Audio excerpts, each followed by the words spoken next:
तस्वीरें सामने आ गई हैं। नीतीश कुमार से उपेंद्र कुशवाहा को आशीर्वाद मिल गया है। नमस्कार, दर्शन न्यूज में आपका स्वागत है। मैं हूं अनुराग। बड़ी खबर है सियासी लिहाज से। नीतीश कुमार से उपेंद्र कुशवाहा ने मुलाकात की है और लिखा है उन्हें आशीर्वाद मिल गया है। तो क्या कुछ लिख रहे हैं, वो जो तस्वीरें उन्होंने साझा की हैं और लिखा है, मुख्यमंत्री आवास पटना आज माननीय मुख्यमंत्री बड़े भाई श्री नीतीश कुमार जी से मुलाकात कर आशीर्वाद प्राप्त किया। तो उपेंद्र कुशवाहा ने सीएम नीतीश कुमार से आशीर्वाद ले लिया है बड़ा भाई बताकर। वैसी स्थिति में, क्योंकि जब सब एक साथ खड़े हैं, एनडीए के साथ खड़े हैं, वैसी स्थिति में आशीर्वाद जरूरी है। जी हाँ, और उपेंद्र कुशवाहा ने आशीर्वाद ले लिया है। चुनाव के मैदान में उतरने जा रहे हैं, काराकाट से लड़ाई लड़नी है उन्हें। वैसी स्थिति में सीएम नीतीश कुमार के आशीर्वाद की जरूरत है। हालांकि आपको बताएं, जो पिछले दिनों हुआ था, जिस तरह से उपेंद्र कुशवाहा की पार्टी के एक बड़े नेता को अपनी पार्टी में सीएम नीतीश कुमार ने शामिल करा लिया था और उनकी पत्नी को सिवान से टिकट भी दे दिया।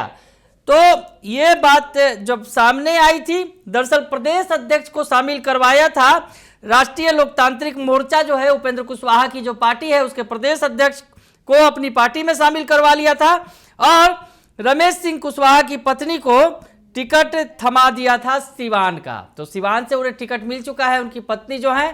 तो ऐसी स्थिति में उपेंद्र कुशवाहा ने तंज कसा था और कहा था कि और भी अगर जरूरत हो आपको उम्मीदवारों की तो हम उपलब्ध करा देंगे। तो कहीं ना कहीं उन्होंने तंज कसते हुए कहा था कि अगर और उम्मीदवारों की जरूरत हो तो प्लीज बताइएगा।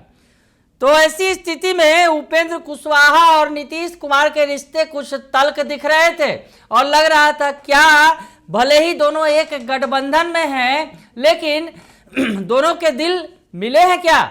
तो ये तस्वीर उस पर अब चस्पा कर रही है कि दोनों के दिल मिल गए हैं। बड़े भाई का आशीर्वाद छोटे भाई को मिल गया है और ऐसी स्थिति में जो अब आशीर्वाद मिल गया है तो चुनाव मैदान में सब साथ खड़े होंगे।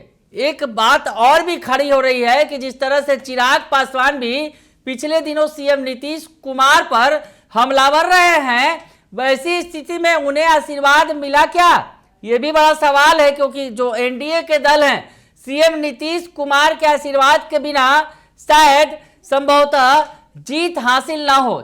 ये भी बड़ी बात है, क्योंकि सभी दलों को मिलकर लड़ाई लड़नी है, तभी जीत हासिल हो सकती है। ये बड़ी बात है।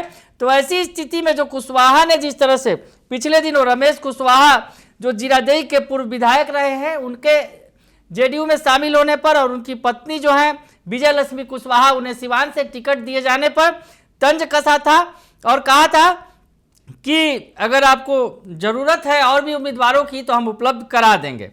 और बच्चन की पंक्तियों के साथ उन्होंने जो कटाक्ष किया था, लिखा था कि राष्ट्रीय लोक मोर्चा के प्रदेश अध्यक्ष के द्वारा किसी अन्य पार्टी में शामिल हो जाने पर आक्रोशित मित्र कृपया हरिवंश राय बच्चन की निम्नलिखित पंक्तियों का स्मरण करें।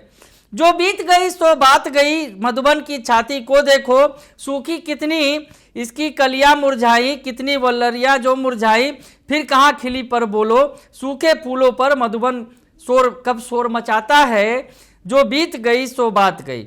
तो ये जो हरिवंश राय बच्चन की कविता का इस्तेमाल करते हुए तंज कसा था उपेंद्र कुशवाहा ने, और उसके बाद अब उन्होंने बड़ा कदम उठाया है, बड़े भाई के पास पहुंच गए हैं, सीएम नीतीश कुमार के पास पहुंच गए हैं और उनका आशीर्वाद प्राप्त कर लिया है। और अब वो चुनाव मैदान में हुंकार भरेंगे एनडीए के उम्मीदवार के तौर पर, अपनी पार्टी आरएमएल के उम्मीदवार के तौर पर काराकाट से। बने रहिए दर्शन न्यूज के साथ, तमाम खबरों से आपको अपडेट रखेंगे। फिलहाल के लिए इतना ही, धन्यवाद।